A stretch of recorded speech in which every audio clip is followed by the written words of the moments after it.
की चटाई थी और सारा दिन वहां बैठ के लोगों की बातें सुनते, और जब रात के अंधेरे गहरे होते उमर भेष बदल के मदीने की गलियों का गश्त करते।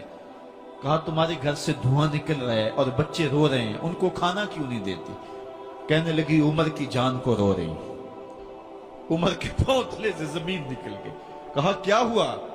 कहा 3 दिन से हमारे यहां खाने के लिए कुछ नहीं है, रोजाना बच्चे रोते हैं और मैं हंडिया के अंदर पत्थर डाल करके नीचे से आग डालती रहती हूं कि बच्चे इंतजार कर करके सो जाएंगे, कम वक्त सो भी नहीं रहे और वो पत्थर पकेंगे भी क्या, और मैं उमर की जान को रो रही हूं।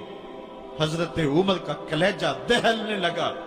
फौरन पलटे वापस बैतुल माल में आए, घी का एक कनस्तर लिया, आटे की बोरी ली, मिर्च मसाला जात बहुत कुछ उठाया, अपने कंधे पे रखा, बोरी अपनी कमर पे लादी। उमर बैतुल माल से निकले तो आपके खादम असलम ने देख लिया, आगे बढ़ा, कहा मेरे आका मैं उठाता हूं। उमर की आंखों में आंसू है। कहा असलम कयामत के दिन मेरा बोझ उठा लोगे? कहा कयामत के दिन तो अपना अपना बोझ उठाना पड़ेगा। कहा उमर को आज अपना ही उठाने दो। हजरत उमर वो घी का कनस्तर और वो आटे की बोरी सर पे उठाए हैं और उस खातून के घर जाते हैं और दस्तक देते हैं। वो जब देखती है उसकी जान में जान आ जाती है। कहा जल्दी जल्दी आटा गूंदो, और उमर सब्जी काटने लग जाते हैं।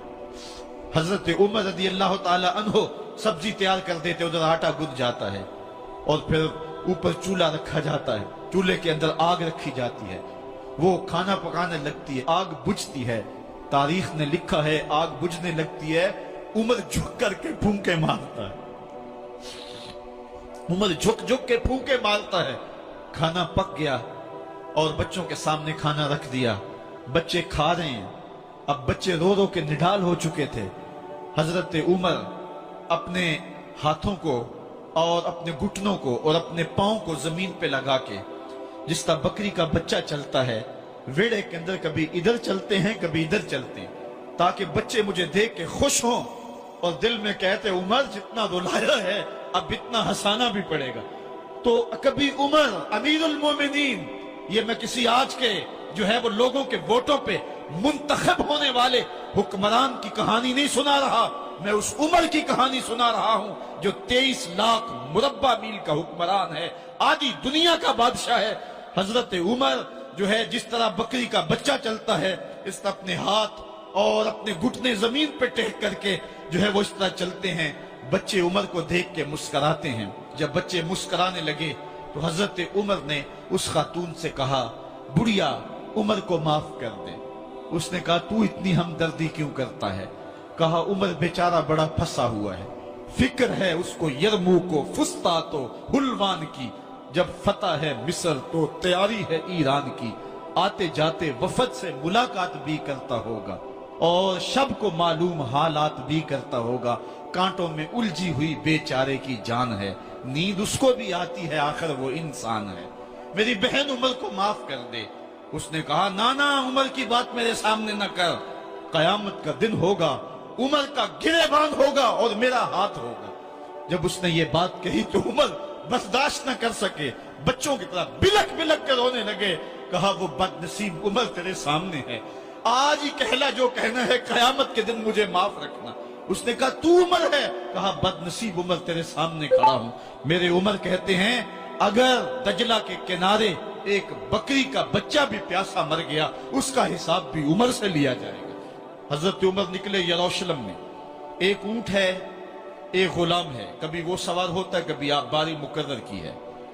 जब करीब पहुंचे यरूशलेम के तो उमर की बारी नकेल पकड़ने की और गुलाम की बारी ऊपर सवार होने की आ गई। गुलाम ने कहा आका मैं मर्जी से अपनी बारी छोड़ता हूं, आप आ जाएं, दुश्मनों के मफतूहा इलाके में आ रहे हैं, ताजा ताजा इलाका फतह हुआ है, इस्लाम की शान और शौकत जाहिर हो। उमर ने कहा इस्लाम की शान और शौकत ऐसे जाहिर नहीं होती है, अपनी बारी पे तुम बैठोगे, अपनी बारी पे मैं बैठूंगा। लोग मुंतजर खड़े हैं, दूर से जब देखा कहा इसकी हैबत से कांपते थे हम, ये तो कोई हबशी लगता है, रंग काला है, होंठ मोटे हैं, इससे तो ज्यादा हसीन इसका गुलाम है जो आगे आगे चल रहा है। हजरत अबू उबैदा ने कहा धोखा खा रहे हो, हमारा आका वो नहीं है जो ऊंटनी के ऊपर सवार है, हमारा आका वो है जो लगाम थामे आगे आगे चल रहा है। حضرت عمر رضی اللہ تعالیٰ عنہ کو آگے بڑھ کے جابیہ کے مقام پہ حضرت ابو عبیدہ بن جراح نے استقبال کیا. تو حضرت عمر آگے بڑھے اور انہوں نے آگے بڑھ کر کے حضرت ابو عبیدہ کے دونوں کندھوں پہ ہاتھ رکھا. اور سنو حضرت عمر نے کیا کہا لا الہ الا اللہ انا کنا اذل قوم فاعزنا اللہ بالاسلام.